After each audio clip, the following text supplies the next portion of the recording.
എല്ലാവർക്കും നമസ്തേ. ഞാൻ സിന്ധു സതീശൻ. കേന്ദ്ര സർക്കാരിൻ്റെ PM-ശ്രീ പദ്ധതിയുമായിട്ട് മുന്നോട്ട് പോകുന്നതിൽ കടുത്ത എതിർപ്പുമായിട്ട് കുറച്ച് മുസ്ലിം സംഘടനകൾ, മുസ്ലിം സമുദായം മുന്നോട്ട് വന്നിരിക്കുകയാണ്.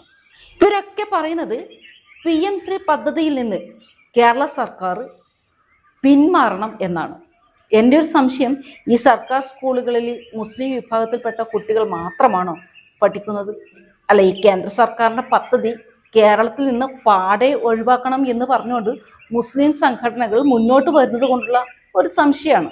ഈ മുസ്ലിം വിഭാഗത്തിന് PM-ശ്രീ പദ്ധതിയുമായിട്ട് എതിർപ്പുണ്ടെങ്കിൽ, അവർക്കത് താല്പര്യമില്ലെങ്കിൽ അവർക്ക് വേണ്ട. പക്ഷേ സർക്കാർ സ്കൂളുകളിൽ പഠിക്കുന്ന സാധാരണ കുട്ടികൾക്ക് PM-ശ്രീ പദ്ധതിയുമായിട്ട് മുന്നോട്ട് പോകാൻ താല്പര്യമുണ്ടെങ്കിൽ ഈ മുസ്ലിം വിഭാഗത്തിലെ ചില ആൾക്കാരുകൾ എന്തിനാണ് PM-ശ്രീ എതിർക്കുന്നത്? നിങ്ങൾ കാരണം PM-ശ്രീ പദ്ധതിയുമായിട്ട് മുന്നോട്ട് പോയി ആ പാഠ്യപദ്ധതിയിലൂടെ കുട്ടികൾക്ക് പഠിക്കാനുള്ള അവസരവും അവകാശവുമല്ലേ നിങ്ങൾ നിഷേധിക്കുന്നത്? ഈ ഒരു മുസ്ലിം വിഭാഗം അല്ലെങ്കിൽ മുസ്ലിം സംഘടനയിലെ നേതാക്കൾ PM-ശ്രീ പാഠ്യപദ്ധതിയെക്കുറിച്ച് ഒരു ഉപസമിതിയെ ഏർപ്പെടുത്തിയിട്ടുണ്ടത്രേ. ഇനി ആ ഉപസമിതിയുടെ റിപ്പോർട്ടിന്റെ അടിസ്ഥാനത്തിൽ, അല്ലെങ്കിൽ ആ ഒരു ഉപസമിതിയുടെ റിപ്പോർട്ടിന് ശേഷം നിലപാട് അറിയിക്കാമെന്നാണ് പറയുന്നത്. അല്ല, നിങ്ങൾ ഏർപ്പെടുത്തിയ ഈ ഉപസമിതിയുടെ റിപ്പോർട്ട് പ്രകാരം കേരളത്തിലെ മുസ്ലിമേതര കുട്ടികൾ പഠിച്ചാൽ മതി എന്നാണോ നിങ്ങൾ ഉദ്ദേശിക്കുന്നത്? നമ്മുടെ ഭാരതം മതേതരത്വത്തിൽ മുന്നോട്ട് പോകുന്ന ഒരു രാജ്യമാണ്. കേരളം പിന്നെ മതേതരത്തിൻ്റെ പറുദീസയാണെന്നൊക്കെ പറഞ്ഞിട്ടല്ലേ നടക്കുന്നത്.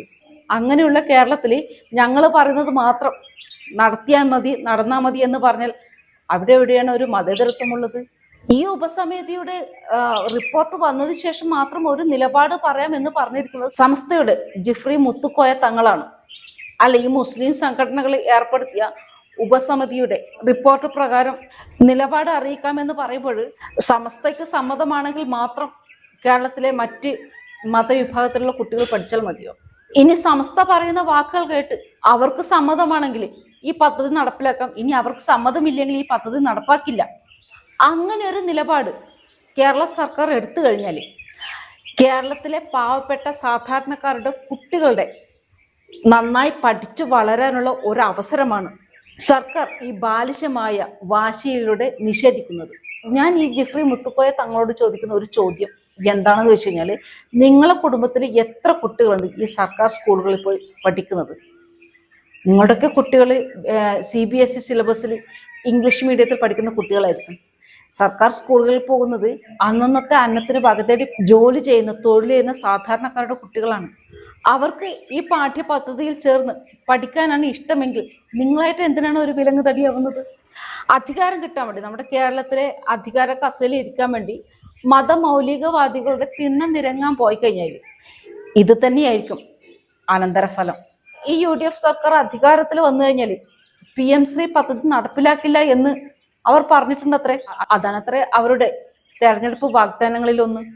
ഇനി അഥവാ VD സതീശൻ, അതായത് നമ്മുടെ മുഖ്യമന്ത്രി VD സതീശൻ PM-ശ്രീ പാഠ്യപദ്ധതിയുമായിട്ട് മുന്നോട്ട് പോകാൻ തയ്യാറാവുകയാണെങ്കിൽ, സമസ്തയെ ചൊടിപ്പിച്ചുകൊണ്ട് മുന്നോട്ട് പോകാൻ തയ്യാറാവുകയാണെങ്കിൽ സതീശൻ തന്നെ ഇതിന് മറുപടി പറയണമെന്നാണ് പറയുന്നത്. ആര്?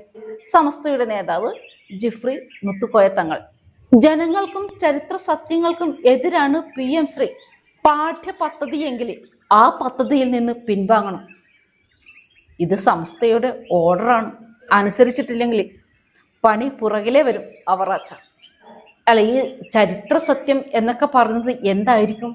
കാലാകാലങ്ങളായിട്ട് ഇടത് ചിന്തകരും ഇടത് ലിബറലിസ്റ്റുകളും എഴുതി പിടിപ്പിച്ച വിദേശികളുടെയും മുഗളന്മാരുടെയും ചരിത്രം മാത്രം നമ്മുടെ വിദ്യാർത്ഥികൾ, നമ്മുടെ കുട്ടികൾ പഠിച്ചാൽ മതിയോ? നമ്മുടെ ദേശത്തെക്കുറിച്ച്, നമ്മുടെ രാജ്യത്തെക്കുറിച്ച്, നമ്മുടെ രാജ്യത്തിലെ ജനങ്ങളെക്കുറിച്ച്, നമ്മുടെ രാജ്യത്തിൻ്റെ രാജവംശങ്ങളെക്കുറിച്ച്, അവരൊക്കെ സ്വദേശത്തിന് വേണ്ടി ചെയ്ത ത്യാഗങ്ങളെക്കുറിച്ച് നമ്മുടെ കുട്ടികൾ പഠിക്കണ്ടേ? നിങ്ങൾക്ക്, അതായത് മുസ്ലിം വിഭാഗങ്ങൾക്ക് വേണ്ടെങ്കിൽ വേണ്ട, നിങ്ങൾ ആ ചരിത്രം പഠിക്കണ്ട. പക്ഷെ പഠിക്കണം എന്ന് ആഗ്രഹിക്കുന്ന കുട്ടികൾക്ക് ആ പാഠ്യപദ്ധതിയിലൂടെ പഠിക്കാനുള്ള അവസരം സർക്കാർ ഉണ്ടാക്കി കൊടുക്കണം. കാരണം കേരളത്തിലെ മറ്റിതര മതവിഭാഗങ്ങളിലെ കുട്ടികളുടെ റെസ്പോൺസിബിലിറ്റി മുസ്ലിം മതവിഭാഗത്തിലെ നേതാക്കൾ ഏറ്റെടുക്കണ്ട എന്നാണ് രത്നച്ചുരുക്കം. PM-ശ്രീയെ കുറിച്ച്, അതായത് PM-ശ്രീ പാഠ്യപദ്ധതിയെക്കുറിച്ച് മിണ്ടുന്നത് തന്നെ UDFന്റെ സത്യസന്ധതയെ തകർക്കുന്നതൊന്നാണ് എന്നാണ് ഇതേ സമസ്തയുടെ പോഷക ഘടകമായ SYS general secretary Rahmatullah Saqafi Elamaram പറയുന്നത്. അല്ല, കേരളത്തിൽ CPMന്റെ കയ്യിൽ നിന്ന് അധികാരം പിടിച്ചെടുക്കാൻ വേണ്ടി UDF ചിലപ്പോൾ മതമൗലികവാദികളുടെ കാലുകൾ തൊട്ടിട്ടുണ്ടാവും, ഏത്തമിട്ടിട്ടുണ്ടാകും.